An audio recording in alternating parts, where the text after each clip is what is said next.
Sebetulnya rencana kita untuk bisa melakukan corporate restructuring di PLN ya. Ini ada beberapa hal, ya itu yang pertama tentunya seperti yang kita ketahui bersama kan ada yang namanya RUPTL, di mana ini merupakan RUPTL yang pertama kalinya kita akan menerapkan RUPTL dengan komposisi dari pengembangan untuk pembangkit, ke depannya itu lebih banyak proporsi yang energi baru dan terbarukan, dan ini memang merupakan satu tantangan di mana ke depannya bagaimana kita bisa mengembangkan pembangkit dan juga pengembangan energi di Indonesia ini lebih mengandalkan kepada energi baru dan terbarukan. Nah ini tentunya membutuhkan tambahan investasi yang cukup besar.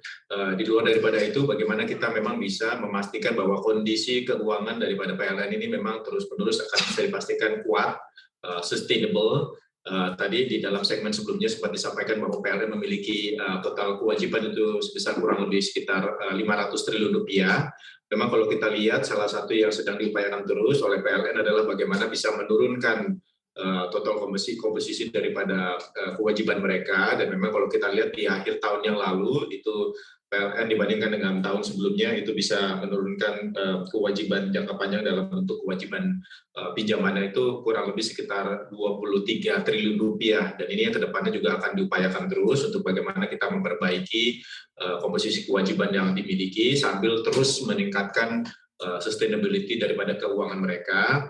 Dan yang lain juga selain daripada kebutuhan untuk investasi dan pengembangan yang cukup besar, tentunya harapan bagi masyarakat juga bagaimana kita bisa terus bisa meningkatkan pelayanan daripada PLN kepada masyarakat, bukan hanya dalam bentuk layanan dalam bentuk listrik, jadi bagaimana PLN bisa memberikan layanan beyond KWH.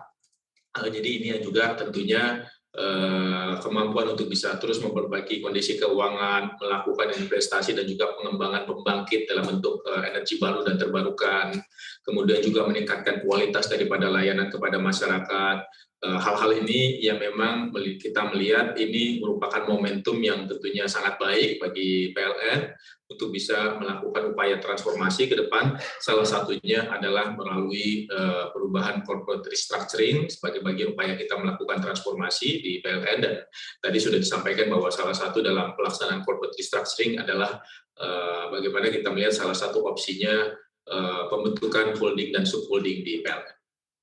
Baik, tapi kalau kita berbicara terkait dengan tujuan atau fokus utama nih Pak dari pembentukan subholding PT PLN ini apa? Karena kan nanti kalau kita lihat akan ada 2 subholding yakni retail dan juga power, Pak Pahala.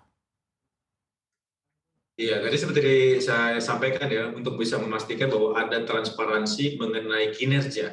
Itu yang paling utama, sehingga betul-betul setiap bagian daripada organisasi, baik itu di level holding, kemudian di level subholding juga dipastikan bahwa memang mereka memiliki fokus bagaimana mereka bisa memastikan kinerja mereka, dan kinerja di sini bukan berarti hanya kinerja keuangan saja, tetapi juga kinerja dalam hal beberapa kualitas pelayanan kepada masyarakat, kemudian kepastian mengenai pasokan listrik, tingkat elektrifikasi, ini semua merupakan bagian. Nah, di dalam value chain ataupun rantai pasok di energi kelistrikan ini kan memang sangat berbeda sekali. Di sisi pembangkit itu berbeda dengan bagaimana yang dibutuhkan untuk ditransmisi, kemudian didistribusi dan juga di retail. Pengembangan kualitas layanan dalam bentuk beyond KWH juga akan sangat berbeda, memastikan adanya pasokan energi primer ini juga akan sangat berbeda. Jadi beberapa mata rantai pasok ini untuk memang betul-betul bisa dipastikan bahwa mereka melakukan yang terbaik dalam hal memberikan layanan kepada masyarakat dan juga memberikan kinerja yang sebaik-baiknya. Ini yang merupakan salah satu tujuan yang paling utama. Yang kedua juga seperti tadi kami sampaikan, kalau misalnya dimungkinkan mereka memang melakukan beberapa corporate restructuring ini, yang kedua yang kita bisa lihat juga adanya kemungkinan untuk bisa melakukan penurunan pinjaman ataupun penurunan beban yang ada di dalam neraca mereka lebih lanjut ke depannya.